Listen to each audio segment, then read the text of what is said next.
ఆంధ్రప్రదేశ్ రాష్ట్రంలో ముఖ్యమంత్రి చంద్రబాబు నాయుడు, అలాగే ఢిల్లీలో ప్రధానమంత్రి మోదీ, ఆయన ఒక అంశం మీద ప్రత్యక్షంగా వాళ్ళ దృష్టి పెట్టారు. అదేంటంటే ప్రజలు ఇచ్చే ఫిర్యాదులు,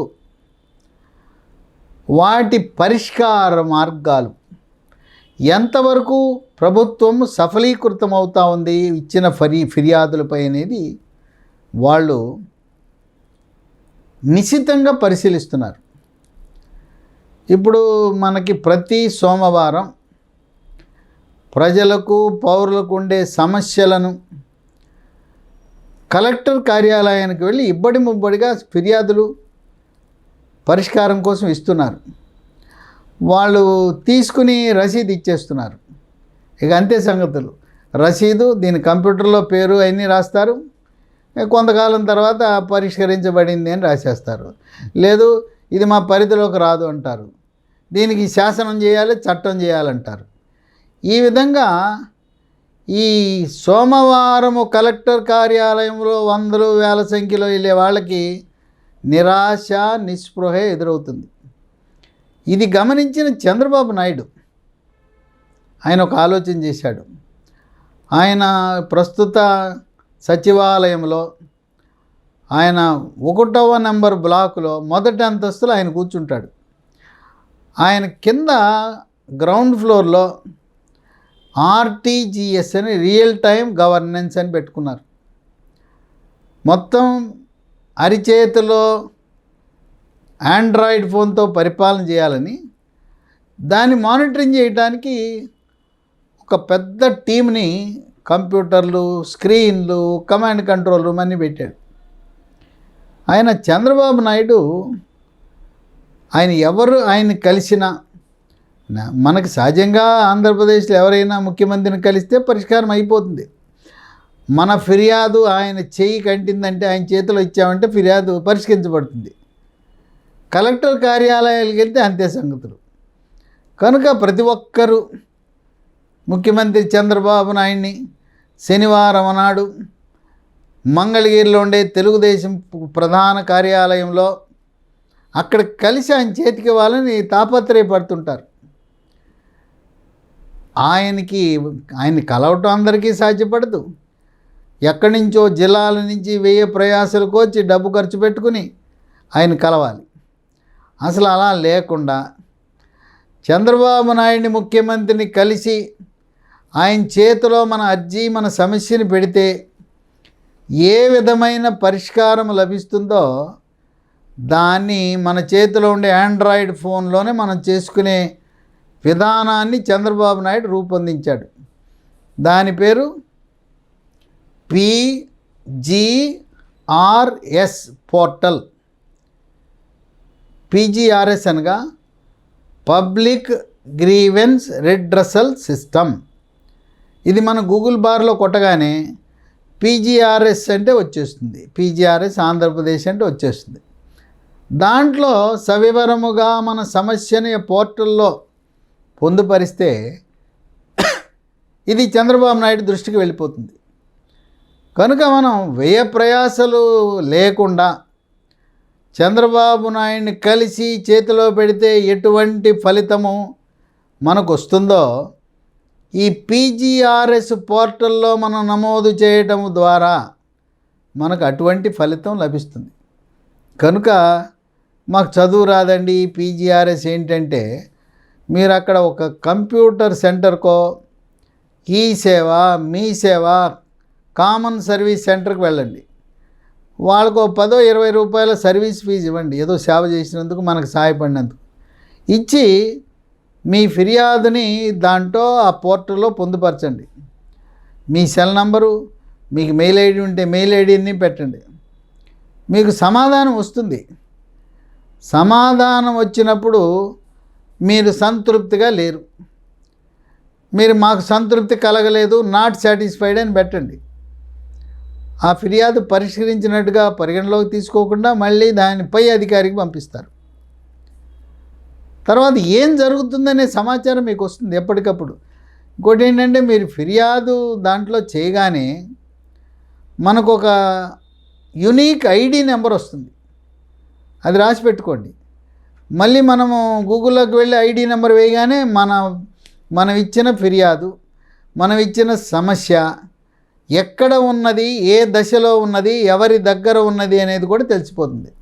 ముఖ్యమంత్రి గారు పోలీస్ శాఖ పంపారా, రెవెన్యూ శాఖ పంపారా, పంచాయతీకి పంపారా, మున్సిపల్ శాఖ పంపారా అని తెలిసిపోతుంది. అంటే పరిష్కారము కొరకు ఏ అధికారి దగ్గరికి వెళ్ళింది, ఏ శాఖలో ఉన్నది కూడా మనకిచ్చిన ప్రత్యేకమైన యునీక్ ఐడి ద్వారా తెలుసుకోవచ్చు. ఈ పీజీఆర్ఎస్ ద్వారానే ప్రజలు, మేధావులు, విజ్ఞులు, ప్రజాస్వామ్యవాదులు ప్రభుత్వానికి సలహాలు, సూచనలు, మన ప్రభుత్వ నిధుల వినియోగం గురించి కూడా వారి అభిప్రాయాలను ఈ పోర్టల్ ద్వారా తెలియపరచవచ్చు. ఇది ఇప్పుడు అందుబాటులో ఉంది. దీంట్లో ఇప్పటికే 3.5 లక్షల మంది నమోదు చేశారు.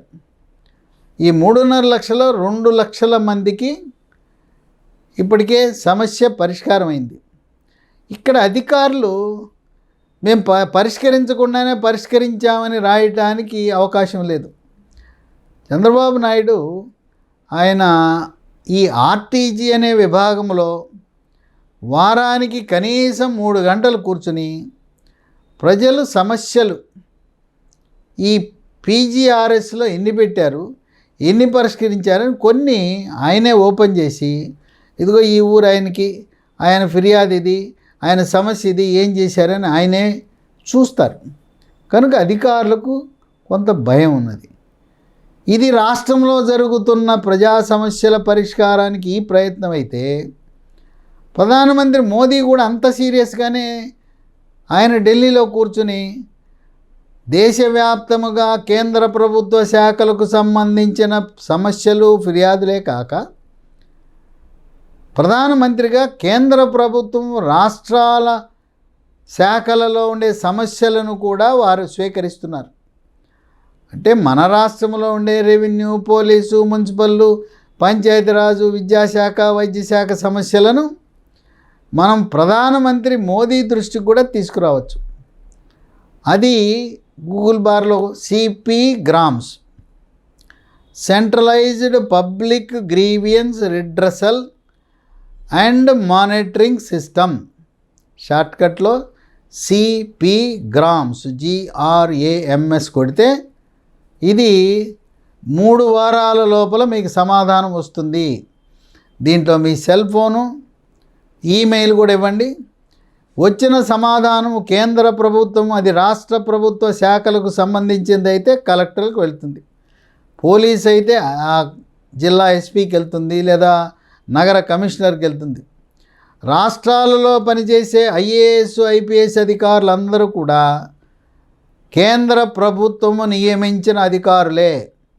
వారి పోస్టింగ్ మాత్రం రాష్ట్రాలకు ఇవ్వటం జరిగింది. అందువల్ల అందరు IASలు, IPSలు, రాష్ట్రాల్లో పనిచేసే ఫారెస్ట్ అధికారులు కూడా కేంద్ర ప్రభుత్వము ప్రధానమంత్రి కార్యాలయం ఆధ్వర్యంలోనే వారు ఉద్యోగాలు నిర్వర్తిస్తున్నారనేది మనం ప్రజలుగా తెలుసుకోవాలి. అక్కడి నుంచి వచ్చిన పరిష్కారము మనకి ఆమోదయోగ్యంగా లేదు, మనం సంతృప్తి చెందలేదు, నాట్ సాటిస్ఫైడ్ అంటే అది ఇంకొక ఉన్నతాధికారి దృష్టికి వెళ్తుంది. కనుక ఏదో పరిష్కరించబడిందని మన ఫిర్యాదుని మూసివేయటానికి ప్రయత్నిస్తే కేంద్ర ప్రభుత్వము కూడా అంగీకరించదు. ఇది ఒకే పోర్టల్లో 2 ఉంటాయి. ఈ సిపి గ్రామ్స్, PGRS 2 ఉంటాయి. మనం కేంద్ర ప్రభుత్వానికి ఫిర్యాదు చేయొచ్చు, రాష్ట్రానికి కూడా ఫిర్యాదు చేయొచ్చు. ఇప్పుడు రాష్ట్రంలో, ఆంధ్రప్రదేశ్ రాష్ట్రంలో ప్రధానంగా ఫిర్యాదులు ఏ శాఖలో ఉన్నాయంటే రెవెన్యూ, పోలీసు, మున్సిపల్ శాఖ, పంచాయతీరాజ్ శాఖ, విద్యాశాఖ.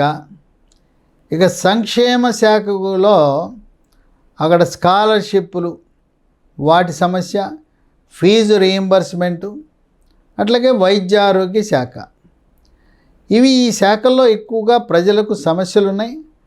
కనుక పౌరులు ప్రధానమంత్రిని కలవటానికి ప్రయత్నం చేయొద్దు, చంద్రబాబు నాయుడిని కలవటానికి ప్రయత్నం చేయొద్దు. ఆయన కలిస్తే ఎటువంటి ప్రయోజనం మనకు లభిస్తుందో కంప్యూటర్ ద్వారా, లేదు మన సెల్ ఫోన్ ఆండ్రాయిడ్ ఫోన్ ద్వారా PGRS అనే పోర్టల్ ద్వారా మన సమస్యని దాంట్లో నమోదు చేసి మీ సమస్యను పరిష్కరించడానికి ఏమాత్రం వెనుకంజ వేయద్దు. కలిసి వచ్చిన వాడికి ఏ రకమైన ఫలితం వచ్చిందో ఈ ఆండ్రాయిడ్ ఫోన్, ఎందుకంటే రాబోయే కాలంలో చంద్రబాబు నాయుడు ఆకాంక్ష పరిపాలనంతా కూడా అరిచేతిలో ఉండే ఆండ్రాయిడ్ ఫోను, వాట్సాప్ పరిపాలన ఆయన కోరుకుంటున్నాడు. కనుక భౌతికంగా మీరు కలెక్టర్ కార్యాలయం వద్దు, అలాగే ముఖ్యమంత్రిని కలిసే ప్రయత్నం చేయొద్దు. మీరు మన పోర్టల్ సెల్ ఫోన్లన్నా నమోదు చేయండి, లేదు కంప్యూటర్లో ట్యాబ్లో పర్సనల్ కంప్యూటర్లన్నా నమోదు చేయండి. మీకు చక్కటి ఆశాజనకమైన పరిష్కారం లభించటం తథ్యం.